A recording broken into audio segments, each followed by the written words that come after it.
May the 1st, 1943.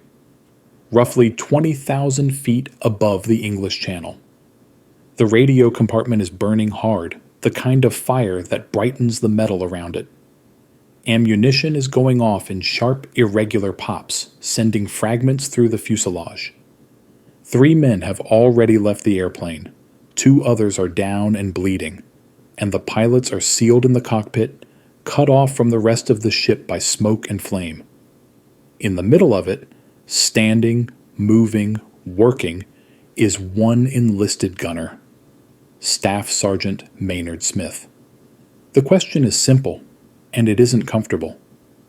When a bomber is on fire at altitude, oxygen shot, intercom dead, fighters still hunting, what does survival actually require? By the end of this story, you'll understand 3 things. First, why the men around Maynard Smith often found him unbearable, right up until the moment they needed him. Second, what a fire inside a B-17 does to the crew's choices, minute by minute, as heat, smoke, and structural damage turn the aircraft into its own threat. And third, why Smith's case became a strange contradiction. The first enlisted airman to receive the Medal of Honor, and later a recipient who was reduced in rank after the fact, proof that an award can recognize an act without rewriting a personality. The stake is immediate. If that fire reaches something critical, the aircraft doesn't make it home damaged. It stops existing over water while German fighters decide whether to return for another pass. Inside the fuselage, nothing feels stable. The bomber vibrates not smoothly, but in uneven pulses. Damage somewhere you can't see.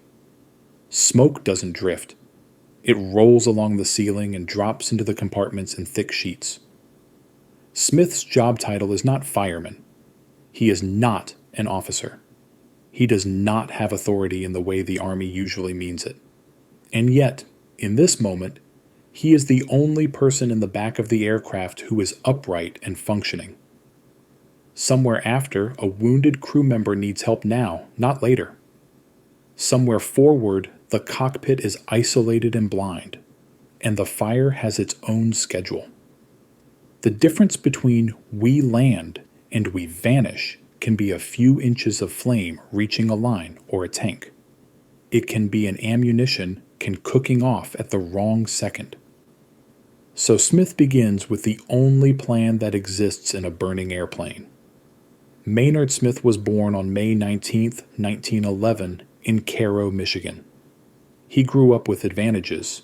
His father was a successful attorney, his mother a schoolteacher, and he developed a reputation early as spoiled and trouble-prone.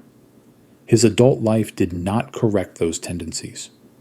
He worked as a tax field agent and elsewhere, but misconduct and instability followed him. Eventually, failure to pay child support brought him to a judge who offered him 2 options: jail or the military. Smith chose the Army. This is not a story that begins with someone seeking combat. It begins with someone trying to avoid confinement. That matters, because it means the ark isn't built from noble intent. It's built from collision between a difficult man and an unforgiving job. Smith volunteered for aerial gunnery training, and an Air Force account emphasizes a blunt incentive. It was a fast route to rank. Aerial gunnery also meant a specific kind of work. Hours in cold, vibration, oxygen masks, and the knowledge that the enemy's simplest plan was to set your aircraft on fire. He arrived in England and was assigned to the 423rd Bomb Squadron, 306th Bomb Group at RAF Thurley. The same account describes what happened next in plain terms: he alienated people quickly. In a bomber unit, being disliked isn't only social. Crews have to trust each other in confined spaces, under stress, and sometimes while dying. When a man becomes a problem on the ground, people assume he'll be a problem in the air.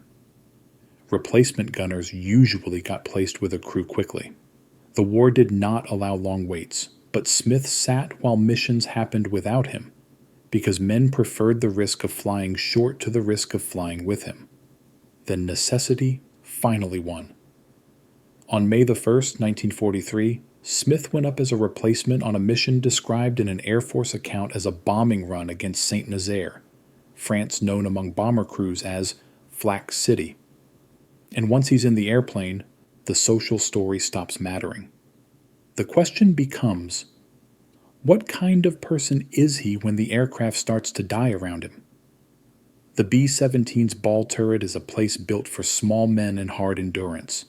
In flight, it's cold, cramped, and loud, and the gunner is separated from the rest of the crew by structure and procedure. Smith's physique, small, light, fit what the position demanded, and an Air Force account notes exactly that.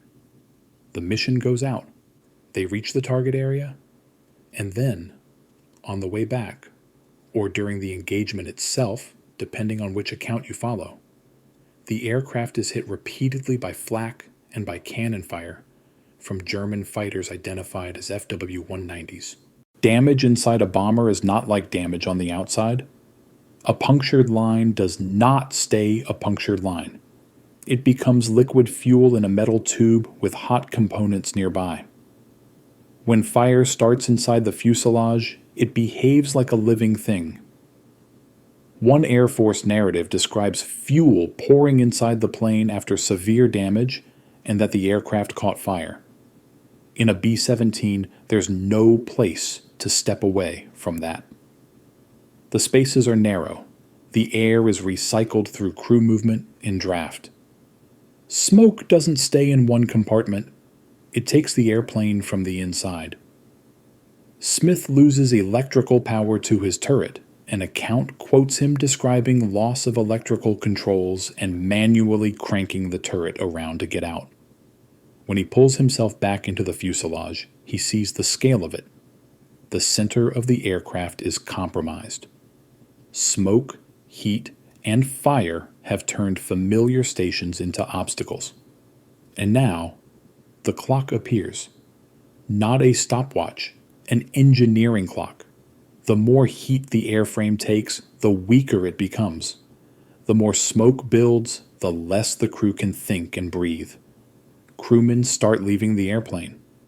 The Malmstrom account states that with the oxygen system and intercom shot and crew members bailing out, Smith stayed aboard. It also includes a quote attributed to Smith describing a crewman who jumped out the window, and even claims without a parachute. I cannot confirm that without a parachute detail from the other sources available here, and it is severe enough that it should be treated cautiously. The responsible version is this: at least some crew members bailed out and were lost. Whatever their equipment, their departure changes everything. A B-17 survives damage through systems and through people. Each missing man is one less set of hands for guns, extinguishers, first aid, and improvisation. Smith moves with purpose because aimless motion in smoke is how you die. He finds an injured tail gunner and assists him. This appears directly in the Malmstrom account. The first aid is not elegant. It is whatever bandaging and pressure can be applied in a vibrating aircraft under partial visibility, while the man doing it is also inhaling smoke. Then the fire demands attention again. Smith works the extinguishers until they're spent. Fire extinguishers are finite. When they empty, the problem is not "we tried." The problem is the fire is still here. And in the same compartment, ammunition is beginning to react to heat. The Malmstrom account describes Smith alternating between manning available machine guns, applying first aid, and fighting the fire. This is not a heroic pose. It's logistics under threat. He is trying to keep three problems from becoming final: the wounded man dying, the fire spreading, and the enemy fighters closing. When the fighters come, Smith goes to the waist guns. He does not need to shoot down aircraft to change the fight. He needs to make the approach costly enough that the attacker can't settle into an easy line. Imagine the German pilot on that pass. He sees a B-17 trailing smoke, wounded and falling behind. He expects panic, chaos, crew abandoning. What he gets is a steady stream of return fire from a ship that should already be dead. Inside, the ammunition cooks off, rounds igniting from heat rather than being fired. The Malmstrom account specifically describes Smith throwing exploding ammunition overboard. This is one of those actions that looks simple until you picture the mechanics. He has to reach hot metal containers, lift them, move through smoke and structural damage, and get them out of the aircraft without them detonating in his hands. He throws anything else that can feed the fire or become shrapnel. Anything not bolted down becomes weight you don't need, and danger you can remove. Each time he leans into that smoke, he trades time for damage. The burns accumulate, the eyes sting, the lungs tighten, the body begins to fail before the mission does. Now the fire is the center of gravity. The Malmstrom account says Smith wrapped himself in protective clothing and extinguished the flames by hand. That phrase can sound theatrical if you don't respect what it means. It means he no longer has a proper tool and is using pressure, smothering, and direct physical action to deny oxygen and separate burning material. The same account states that he used whatever means were available, including throwing items out that weren't too heavy or too hot. Some later retellings add details like using urine as an extinguishing method. I cannot confirm that specific act from the sources cited here, so the responsible claim is that he improvised beyond standard equipment and fought the fire directly when extinguishers were exhausted. The fire can be fought, but can it be held long enough for the pilots to get them back across water? Forward, the cockpit is its own prison. The intercom is out. The pilots can't see the center of the airplane. They can't smell the smoke the way Smith does. They only feel the aircraft. Sluggish controls, asymmetric drag, the constant sense that one more failure will end the flight. Smith can't tell them what he's doing, and they can't tell him where they are.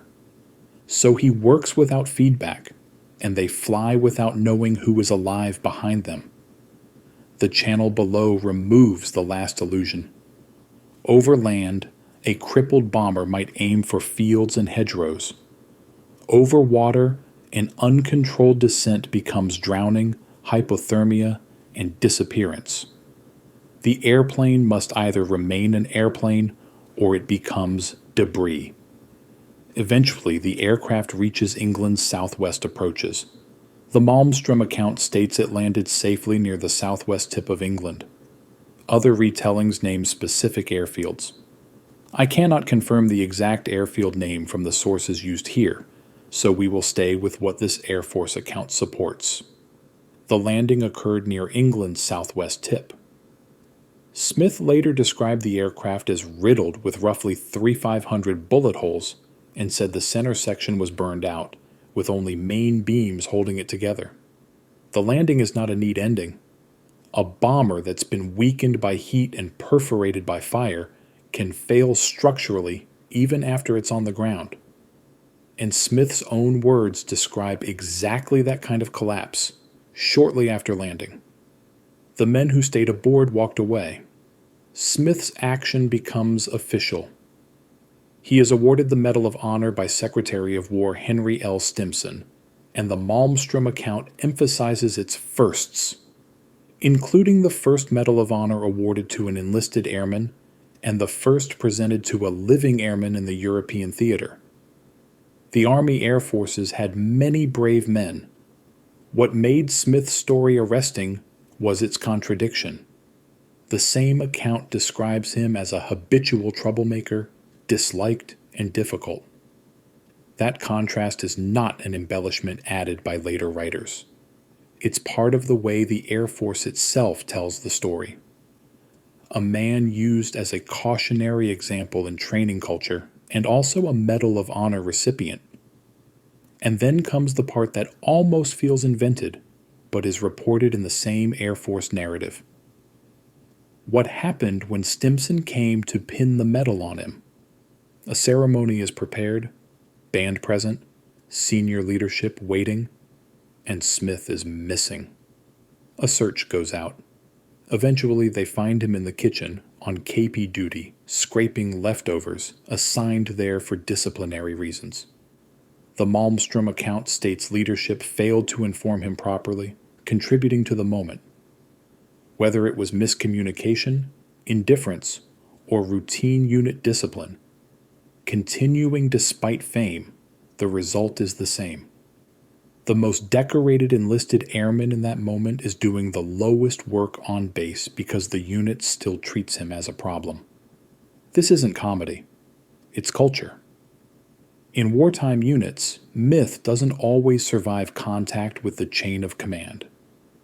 After the mission, Smith flew additional combat missions.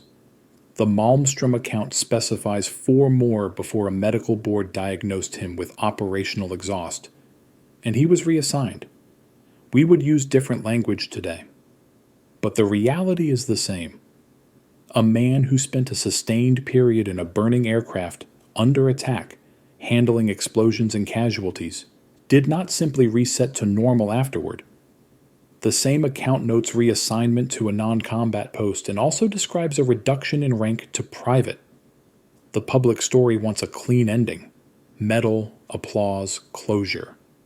The institutional story gives you something harsher.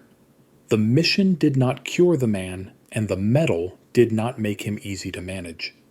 For a Medal of Honor recipient to be demoted is unusual enough that it becomes part of the legend, and the Malmstrom account calls attention to how hard it is for many to comprehend. Here is the responsible frame. Smith's recognized act is well attested in Air Force retellings and supported by the basic facts: aircraft on fire, crew bailing out, wounded man assisted, ammunition thrown out, fire fought by hand, aircraft landed, aircraft collapsed afterward. What happened later, diagnosis, reassignment, reduction in rank, does not negate the act. It clarifies the boundary between behavior under a single catastrophic pressure and behavior across months of routine. So what does that mean for how we talk about heroism in an industrial air war, where the system needs symbols, but the people inside the system remain themselves? The Malmstrom account ties Smith directly to the term Airman Snuffy, a label used in training culture for troops on the verge of trouble, and emphasizes that Smith was a real person behind that caricature. That is the legacy in miniature. The Air Force didn't preserve him only as a hero. It preserved him as a warning, a nuisance, and a proof that capability can surface in people who are otherwise difficult to live with. Smith died on May 11, 1984, and is buried in Arlington National Cemetery. The story, then, is not an argument that personality predicts nothing. It's an argument that in war, personality is sometimes less decisive than fixation. The refusal to stop working a problem even when the problem is trying to kill you. Seen from the ground, Smith is a disciplinary headache. Seen from inside a burning bomber, he becomes a function. The last person still doing tasks in a space where tasks have to be done. It's worth being precise about what we can claim and what we cannot. We can say, based on the Air Force account, that the aircraft was severely damaged and caught fire, that Smith rendered aid, threw exploding ammunition overboard, fought the fire directly, and that the bomber landed near England's southwest tip before collapsing afterward. We can also say that he received the Medal of Honor presented by Secretary Stimson, that the ceremony included the episode of Smith being found on KP duty, and that after additional missions he was diagnosed with operational exhaustion and later reduced in rank. We should not inflate beyond that. We should not add dialogue. We cannot document. We should not add casualty numbers. We cannot verify from these sources. And yet, even with the responsible version, the shape of the event remains stark. A bomber is a machine, but it survives by human actions. The moment the machine becomes hostile, fire, smoke, exploding ammunition, the crew either imposes order or the aircraft imposes its end. 3 men left the airplane and were lost. Others stayed. The difference between those choices was not a moral hierarchy. It was time, position, injury, and whether the fire and the enemy allowed options at all. Smith's part of the story matters because it shows how thin the margin was. Not between victory and defeat, but between 6 men walking away and 6 men vanishing into salt water. There is also a deeper lesson about systems. A strategic air campaign is not only targets and tonnage, it is a machine that consumes trained crews and then tries to replace them fast enough to keep flying. In that machine, the enlisted gunner is often treated as interchangeable, one more man in a position. Smith's story disrupts that. It makes the enlisted man the decisive variable, not the background. It also reminds us that military institutions can hold 2 truths at once. They can reward an act at the highest level and still discipline the same person afterward. If that feels uncomfortable, it should. War is not a tidy machine producing tidy heroes. It produces people who do one extraordinary thing and then continue being human in every ordinary way. The image that stays is not the metal. It's the interior of a bomber with the center section burning, the air stinging your eyes, and the sound of ammunition popping behind the bulkheads. It's a man moving between stations because nobody else can. It's a pilot flying without knowing what's left behind him. It's the channel below, waiting for the aircraft to stop being an aircraft. Smith did not become a saint. The Air Force narrative itself doesn't pretend he did. But on May 1st, 1943, in the one place where behavior is measured purely by whether the crew lives, he functioned when the rest of the airplane was collapsing. And that leaves us with the final question. Less about him than about us. When we remember air war heroes, do we remember a character we can admire? Or do we remember the actual behavior that kept a machine in the air long enough for men to live? That was Maynard's Snuffy Smith. Difficult in peacetime routines, essential in a burning bomber. If you want more WW2 stories told with careful sourcing and clear stakes, subscribe and leave a comment with the next aircrew, ship, or mission you want examined.